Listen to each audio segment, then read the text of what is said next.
very excited to talk to you. We'll be getting into your new album you just dropped, a collection of short stories about the heart. But before that, here at Bionic Buzz, we're all about people's passions. I want to know where your passion for music came from, led you on this amazing musical journey. Was there an album you heard, a certain live performance you saw, or something that was natural for you as a child?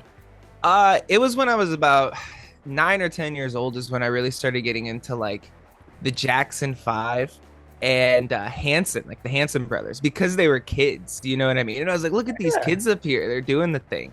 And so I literally credit Bop from Hanson for like starting my musical journey when I was like 9 or 10, because I was like that kid up there. So I got my first drum set after seeing that, and took Wow. off from there. Really, yeah, I've just been full That's speed cool. since.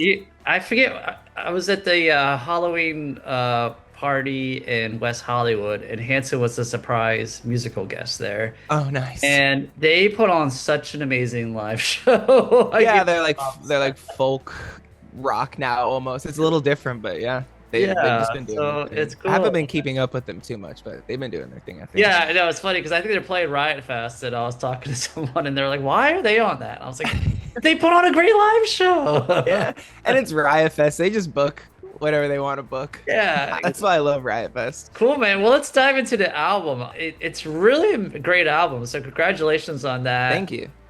I love the track "Typical." What was it like working with Kellin Quinn?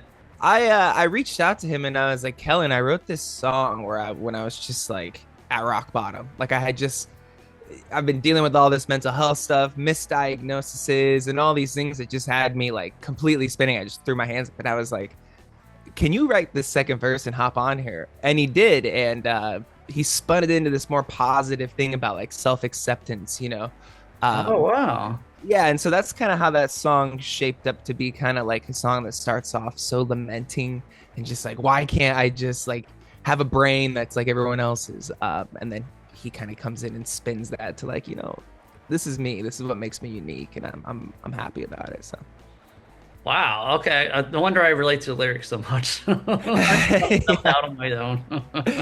yeah. Cool. Oh, what about Tony Hawk? I mean, that was a great song. Yeah, Tony Hawk. So it stems from parasocial relationships that have started forming all over the internet, since social media. And, I'm one of those people who got caught up in the TikTok wave early on. And, now just randomly have 250,000 followers on my social media accounts. And I noticed more and more people just kind of like hating on me and leaving these awful comments or talking about me in my comments as if I'm not like sitting there reading these things. And then people would say things like, hey, I've commented on this so many times, like why haven't you like responded to my message? And that song is just kind of like me going off about like, listen, we're all internet strangers, you know what I mean? So let's all just be a little nicer to each other. We all, let's I don't know, it's calling out parasocial relationships essentially. Absolutely. Well, one good thing I would say when people start talking smack to you, I think that means you're getting somewhere in life. So I always Yeah. embrace it. Yeah, it's something like my grandpa always used to say, like, if they're not mad at you, you're not doing it right. Yeah. One song I really loved was watching anime. It's like a cool like spoken word, like poem thing that's very artsy.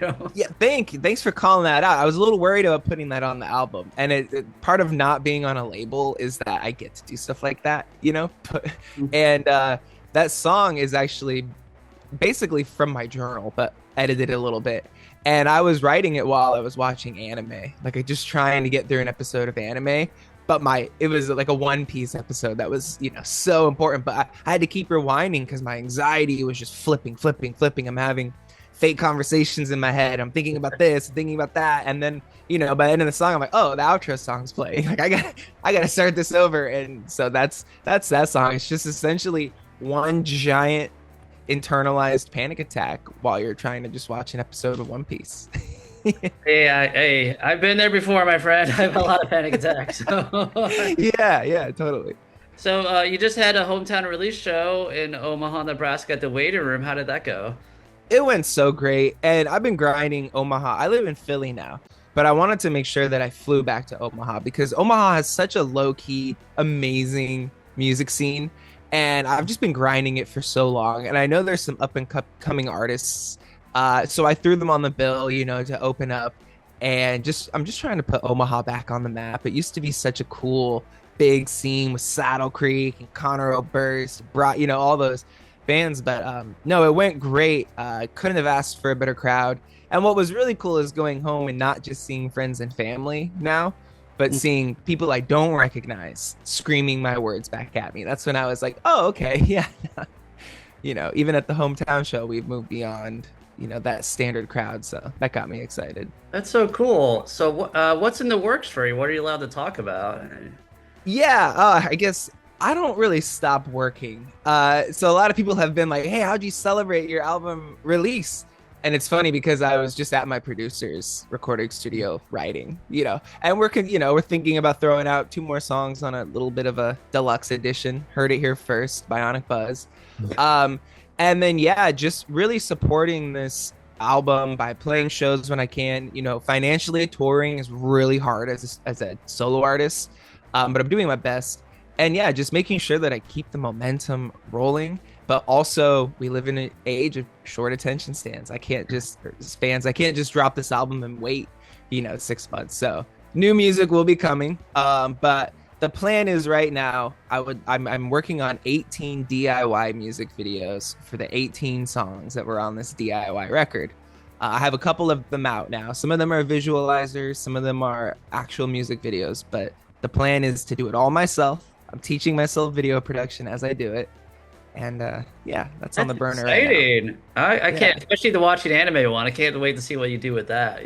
Yeah, I have some cool ideas for that one. So I got to keep hushed on that, but that's going to be a cool one. Awesome. Well, I'm going to have all your social media links down below. Everyone can check out your album in the meantime. But thank you so much for taking the time to talk to me. And we'll talk down the road with future music. Absolutely. Thanks for having me on.